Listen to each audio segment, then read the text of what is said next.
આંબો વાવો તો કેરી આવે ને। સુરત સ્થિત નારોલા ડાયમંડના મોભી ધીરુભાઈ નારોલા પરિવારનો વતન પ્રેમ। ગારિયાધાર તાલુકાના નાની વાવડી ગામે પર્યાવરણનું સૌથી મોટું કાર્ય સ્વ લાભુદાદા નારોલા પરિવારની 250 દીકરીઓએ જન્માષ્ટમી પૂર્વે અનોખું અભિયાન ચલાવ્યું।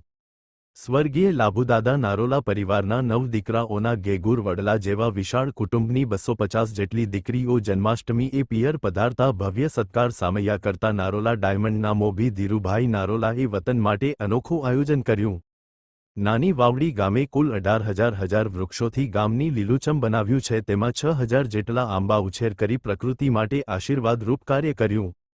ગામ નાની વાવડી પણ સૌથી મોટી ઉદારતા દર્શાવતા નારોલા ડાયમંડના કનૈયાલાલ અને ધીરુભાઈ નારોલા પરિવારે જન્માષ્ટમીની ઉજવણી કંઈક અલગ રીતે જ કરી। સ્વ લાભુદાદા નારોલા પરિવારની 250 બહેનો દીકરીઓને માદરે વતન બોલાવી ભવ્ય સત્કાર સામૈયા કરી બહેનોના વરદ હસ્તે મહાવૃક્ષારોપણ કરી સુંદર સંદેશ આપ્યો। તરુ વાવ્યા વિના તરી શકાશે નહીં, વૃક્ષો વિના સૃષ્ટિમાં જીવી શકાશે નહીં। રિપોર્ટ નટવલાલ ભાતિયા।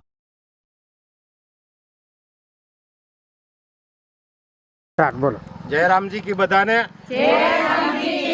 आज नानी वावड़ी गामनी अंदर सूरत थी राघोदादा नारोला परिवार तमाम बहनों दीकरीओ अने भाईओ जन्माष्टमी करवा माटे नानी वावड़ी में 250 बहनों आयु छे।